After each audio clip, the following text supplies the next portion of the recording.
To discuss this more, I'm joined from Washington by Dr. Webster Tarpley, author and historian. Welcome to the programme, sir.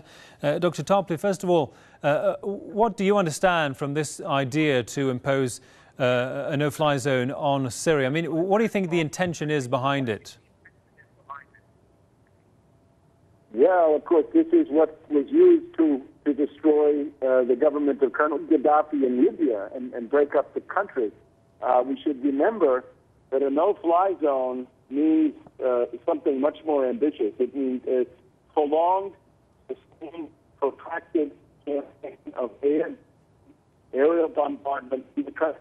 They have to destroy all the military airfields, destroy the entire anti-aircraft defense system, destroy the missile batteries. Syria is widely reputed to have some pretty serious air defense, some of it supplied by Russia. So it would be a rather intense bombing campaign of several days. And, of course, we know NATO. We know how NATO operates.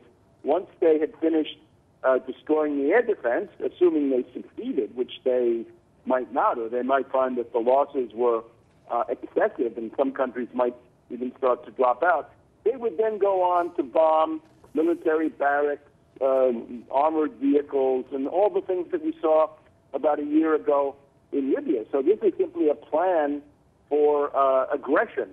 It was brought up by Brennan, the White House terror czar, I guess, in a speech at the Council on Foreign Relations. And it was also discussed by Hillary Clinton when she was in Turkey this past weekend. So it's an idea. The desperation of the U.S. regime is that Assad was supposed to be brought down in July, right? The July 18th terror attack to decapitate the Syrian armed forces, the shipping in of thousands and thousands of new death squad members from many other countries, an attack on the currency, the television warfare, the entire campaign. And that has now failed. And as far as we can see from the outside, the death squads have been driven out of many parts of Aleppo. So the death squads, once again, are losing, and the Syrian government is still there. So the U.S. and the British and the French and indeed the Israelis are now apoplectic. And that's what you see with Fabius. I would call attention to the language you just cited when he says the Syrian regime should be smashed fast and Assad doesn't deserve to be on this earth. This is the language we haven't heard in Europe since the fascist era. This is the language of a fascist dictatorship. And, well, Fabius is not quite that yet, but you get the idea. It's going in that direction. So in the foreseeable future, what do you think will we will see in terms of how the situation in Syria will develop? Well, the U.S. and its cohorts have now succeeded in putting an end to the mission of the United Nations observers. This was much deplored by the Russian delegate at the United Nations, and the Russian Foreign Ministry has issued a statement saying that this decision ought to be reviewed. There really ought to be United Nations observers inside Syria. Otherwise, the results might be disastrous. And some commentators here in the U.S. this morning were trying to make fun of that warning, saying, well, how could it get any worse?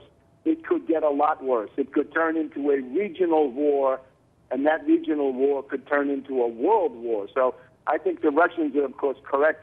You might as well have UN observers. I've been disappointed with what they've done, but fine. We should have UN observers. We've also got Lakhdar Brahimi of Algeria, who might have a chance of doing better than Kofi Annan. I think if you look at Lakhdar Brahimi's track record, he's probably more serious and more capable than Kofi Annan was. So I think that's worth waiting for. But otherwise, this is going to be fought out now. And the question is, do the Western powers have unlimited supplies of death squad fanatics, or do they not? And are these death squads getting decimated by the Syrian armed forces? Some international cable TV today was showing that the rebels essentially have child soldiers.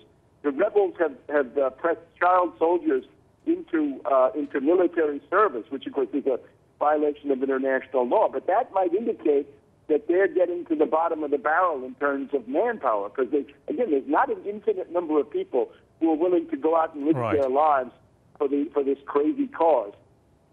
All right, then. On that note, we'll leave it there. Many thanks to Dr. Webster Griffin Tarpley, author and historian from Washington. Thanks for your time there, sir.